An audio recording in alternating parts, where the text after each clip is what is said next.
There. Welcome to Tech Talk Weekly. I'm Bob from Creation Station. This is our weekly show. We take about 20 minutes or so. I think we're going long today. I find you a couple of good stories out there and give you some fun library bits. Creation Station at broward.org comes to me if you want to recommend a story. Today I have Miss Autumn Deck from the Youth Services section here at Main Library. How are you doing, Autumn? I am actually cold because it's Oh, cold it is in it is cold in this building. this general area. So Yeah. it's No, not cold outside. when I went for lunch, there was a bit of a breeze. No, it's not cold It's not outside. cold compared to the rest of the country, but for us, Eh, I'm thinking it it's was in in the the low mid 70s. 70s. No, No. I think it was only like 71 or 72 when I was out Mm-mm. there. It was a mess. But that's not It why is we're here today. 77, so nice try. Well, that's now in the afternoon when I was out there earlier. It was But probably 75. Anyway, but in any case, this is our last show of the year, and we do not do like roundup shows here. We do new oh, news. I don't We have do. any like party favors. I just have my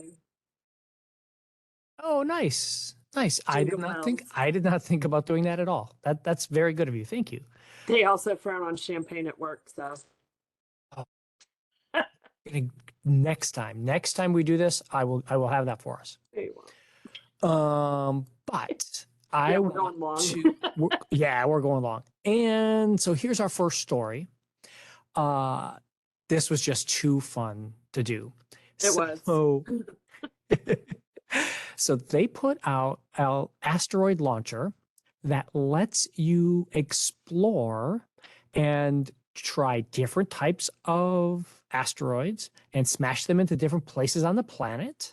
And you get the chance to see exactly what you would like to do, or maybe you want it to happen, maybe you don't. It's okay. Well, as always, they will be in the show notes, so don't worry about that. We're going to go with a standard basic iron asteroid, the same kind of thing that would have wiped out the dinosaurs, and we're going to smash it right down on top of the library. Yeah, that'll be fun. I Do know. it. So we're going to zoom in on this. We're going to pick. Come on, Like if getting you in point, here. I'm pointing at my screen like you can see it. I'm like, it's right there. Right there. Yeah, I know. Yeah, I can tell. So here we go. Here we go. Here we go. Here is main library right there. We're going to launch our asteroid into Boom. it. Do it. Bam. At least it'll be warm for a second. It's warm for a few seconds. So I'm this only going to be there is, for a second. So yeah, fractions of a second we will be here for. By the way, I said we don't do reruns. We don't do things. We talked about this very actual thing happening back on episode 22, a year and a half ago, 2 years ago, when NASA ran this exact same simulation for Florida and taught in what would happen if an asteroid hit as part of their emergency planning stuff. But so we're looking at this right now. You can see how big the crater would be, 5.6 miles in radius. It's a huge crater, wipes out most of downtown Fort Lauderdale, 1,800 feet deep, 9 gigatons, more than a hurricane in one full day, and it's all in one little yeah. split second. Duh. So let's scroll down and see this fireball.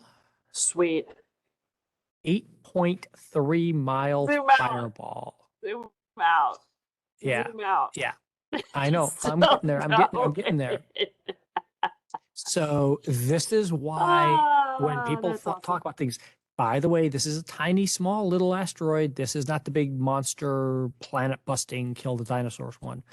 But you can see this here for how far off. So down into Miami, down to Key Biscayne, all of Miami, almost all of Palm Beach, the southern part of Palm Beach is all at 50% or higher fatalities just from the fireball. And these far outer rings are where the trees finally stop burning. You have to be outside of this radius for your trees to not burn. Crazy. 71 miles from impact, trees will be catching fire. Here's the shock wave that goes out there.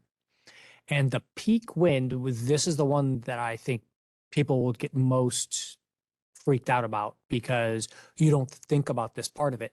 The wind is going to be strong enough in the second ring right here. That's a 500-mile-an-hour blast of wind. That means everything in 28 miles is totally obliterated. Flattened. Yeah. No buildings, no homes, no nothing. This is why NASA was practicing these things. So they would, and they're out there looking for these asteroids to make sure they don't hit us.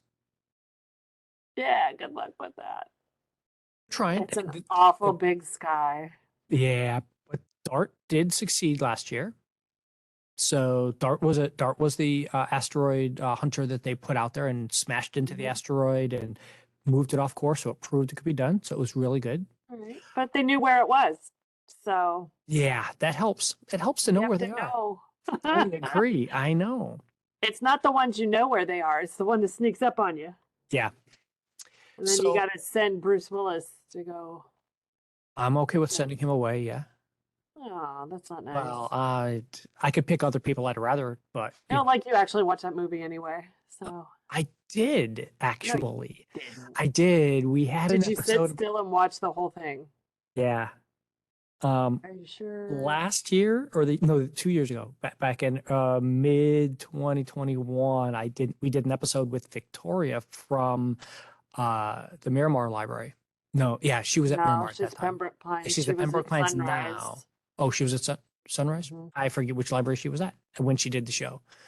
But we actually talked and I had to watch that Armageddon because of there you go. for her Good job. for the show. I'm proud of you remembering it. So I've got another one up here, dinosaurpictures.org. And this is another fun geospatial mapping thing that came out for the globe. And you can change it based on anything you want. So currently, this is the globe, and this is what it would look like. This is where all the stuff was and doing when the Jurassic period was happening. So 170 million years ago. Nice. So and you can go in and adjust this to all sorts of stuff. When the first hominids started walking around on the planet, and you can see underwater. Yeah. So they weren't walking here. So I thought these would be two really fun little stories to share because the other two are kind of bleak in a way. Oh, like blowing stuff up with an asteroid isn't. Okay. Okay, yeah, I know. So here's the idea. You can, let's put you back at the headline here. It's not quite going on Amazon and ordering DNA. Give it a minute. Well, actually, that's kind of what the story talks about. So back in 2016, some researchers came up and went to a conference about this kind of thing and showed how they could recreate smallpox. And they were like, oh, yeah, that's great. What could go wrong? Well, and that's basically what they were like, here, we can do this, and here's how we did it. And the World Health Organization was like, oh, well, that's going to take a lot of time and a lot of specialized effort and everything. Done. And the guys who did it were like, no, we did it, and it doesn't take a lot of effort. They do think that it takes specific skills. So let's be clear about that. This is not something that just anyone can just walk in and do without any training. Well, I mean, you could, but you don't know what you're going to get. Yeah, but you don't know what you're doing. But the one of the key tricks to this is that the cost has come down so much over the last few years, and with new biological 3D printers, they've got it down to less than $1,500 to print out a new flu vaccine, or just a new flu strain without the vaccine. Neat. So if you know what you're doing, the cost has plummeted. See, and you thought asteroids were bad. So Asteroids laced with this stuff is bad. oh, super, super bad. And I know that some people out there are like, okay, Bob, you're just being alarmist. People would never really do that. Da, da, da, da, Yeah, okay. We put da. diseases on blankets. I mean, come on. I know. Well, not It's in only our that. blood. Well, let's not even get to that close, because I don't know if you remember, but I remember back in the late 80s, there was an attack on the Japanese subway system, sarin Oh, the gas. sarin gas, yeah. Yeah. That was a And religious yes, and thing. those people had a biologist working with them Mhm. who was trying to get Ebola to work with that. Just takes one So, person. and don't worry, the links are here. You get to go in and really explore this and figure out what it would be like. Figure out how to make it work. No, let's be You're clear. giving This people the article is tools. more about Okay, how to cool. stop people from doing it. These are Oh the my gosh, my tools that we chair. need Sorry. to be able to stop someone, and what can we do and how to do it. I know. Or where to go if we want to do it. So that's cool. Thanks. Thank you for Yeah. that. It's again, this is one of those just because you can, should you scenarios. Nobody listened to Jeff Goldblum in Jurassic Park, so Another movie I've actually seen. Sure. We're on a roll. Okay. Yeah, life finds a way. I know this. Um, No. I, Anyway, sorry. Um, but one of these ways, one of the reasons this is out there now as a bigger concern at a conference is because there is a new solution coming. It's called Secure DNA, which is going to be available in 2023, which is a new set of regulations and a new set of things, all done by this group of scientists, because all of this is in private hands. This isn't government organizations, this is private people. So at least the private people are like, oh, you know what? We should take care of this now. Before it gets out of hand, we need to have some rules and we need to have some guidelines. And so, that's assuming it hasn't already been sold. yeah, yeah, it's an interesting thing. It's a really, really interesting idea. Again, it just Um, takes one person. yeah, and that's what they're trying to avoid. They're trying to stop that one person from doing that to us. Um, we're Fun. going to find out. It's going to be a voluntary thing, and Unfortunately, yeah. we're going to find out over the next couple of years how to do this. Yay. We're going to Which, find out how to do it. Come yeah, to your local library and learn how to do it. wanted a CRISPR machine for creation stations so badly. Yeah. I don't think you could get the funding for that. I can get the funding for it. It's getting the nursing students to agree to it. It's getting risk management to agree. Well, this is also a true story too. They'll take a look and be like, no. Which leads us right to this headline right here, Dangerous Minds. Yeah. So this is another serious one. And again, this goes back to an episode we did earlier this year, episode 91, where we talked about dolphin minds and whale minds and how the teenage animals of all sorts of ages act up and do crazy things. Well, so the legal world, when do you think you become an adult, Autumn? Well, I mean, being a children's librarian, I have actually seen some of the research that discusses that young adulthood lasts into the early to mid 30s. So Yeah. you're still making those connections.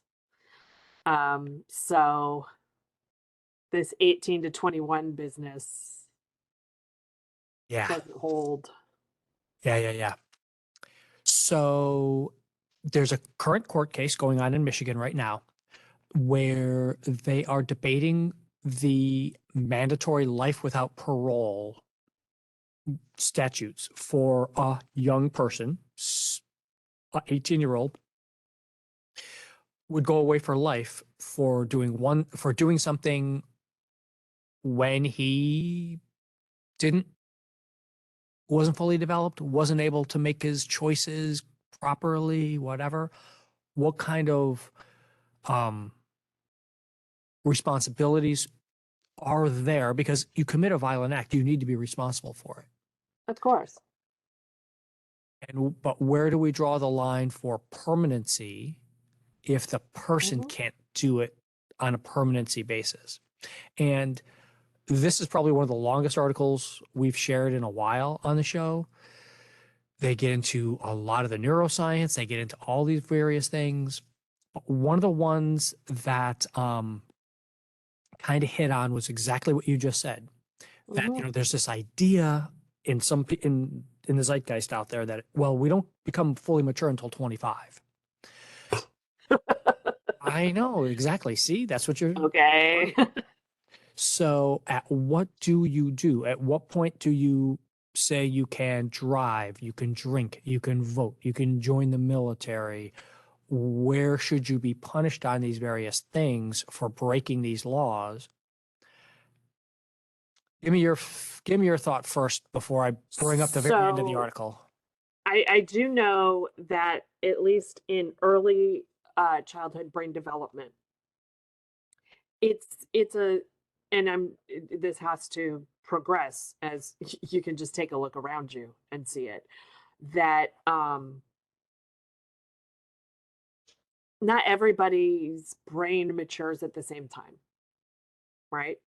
So at least in early childhood, there are certain milestones that I believe it's like abstract thought isn't really grasped until at least the age of 7, and there's those different milestones that go on, and it obviously carries on as our brains continue to develop. So, do we do a sliding scale, for justice? Do they do examinations?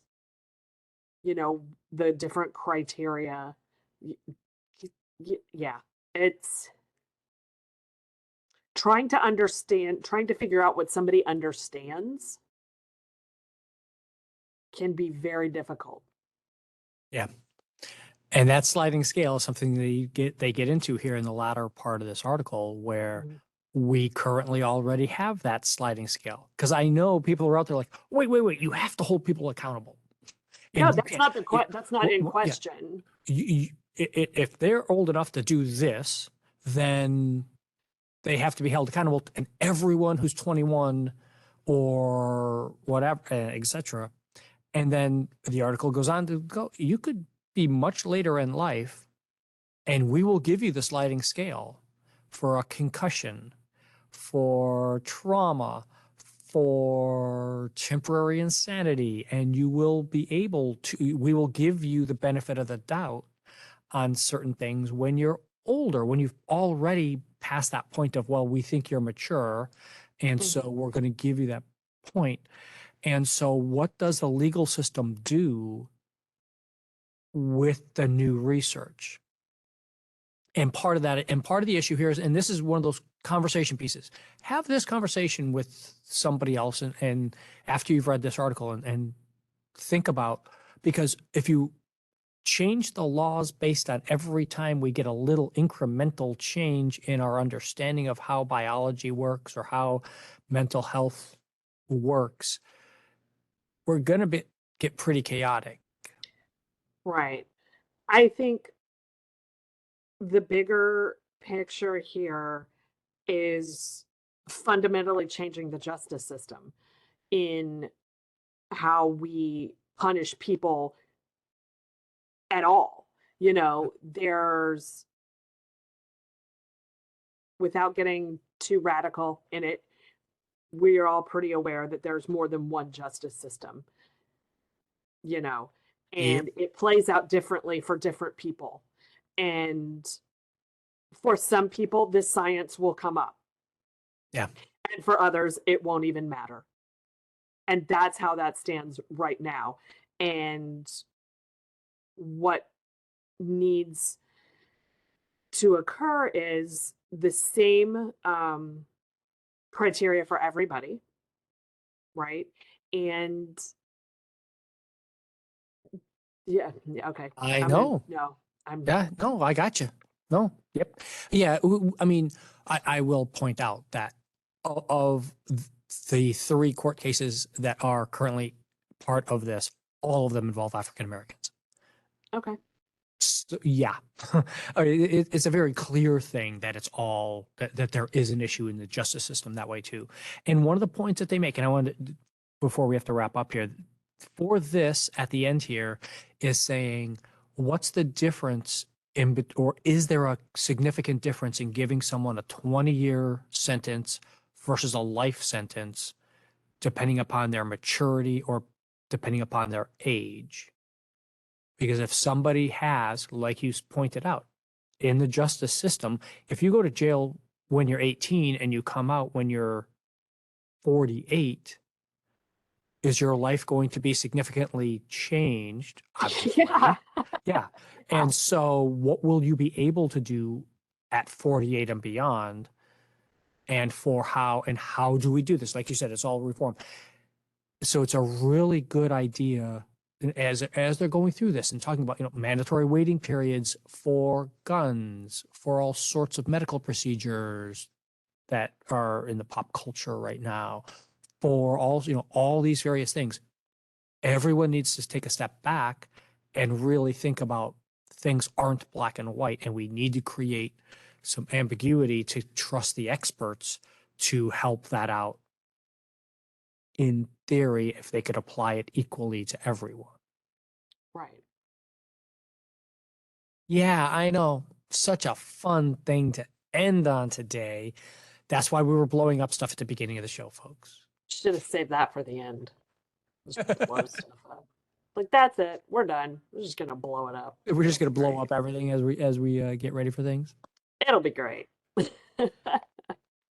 What's going on with you here at Main Library coming up? You guys are on story time break, but it's coming back, right? So yes, we come back from our story time break on January 5th. Our Which is baby lap set Thursday. Thursday. Okay. Hold on, give me a second. Okay. Making sure. Baby lap sit starts on January 5th, Thursday, at 10:30. Preschool story time follows at 11:30, and our music and movement comes back on January 6th at 10:30, which is a Friday. So, and then we will be running through March. So I believe Great. March Good, 15th good, good. ish. Until spring break for the schools. So right before spring break. And then on March 23rd, we have our teddy bear clinic with Broward Health. They're going to come do a nice little program for us with teddy bears. So that's not until March, but Is that's the little medical one? yeah, that's the medical. Oh, that's So fun. they'll be coming in That's fun and watching the kids helping too. us out.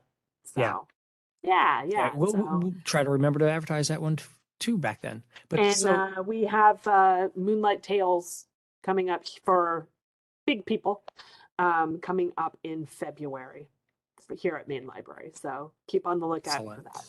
Oh yeah. Moonlight Tales is an amazing event here. It's great Yep. music, everything. It's really fun. Well, let me throw up our final slide here. If there is Throw up. No. well, I'm going to toss it up onto the screen. How's it? Put it on the screen. Put it on the screen. Okay, there we go. See, I told you guys we were going to run long today. If there is a staff person, Watch out. Oh my gosh. If there's a staff person or a library you'd like to see featured on the show, reach out. creationstation@broward.org. We'll see everybody in the new year. Have a great day, everybody.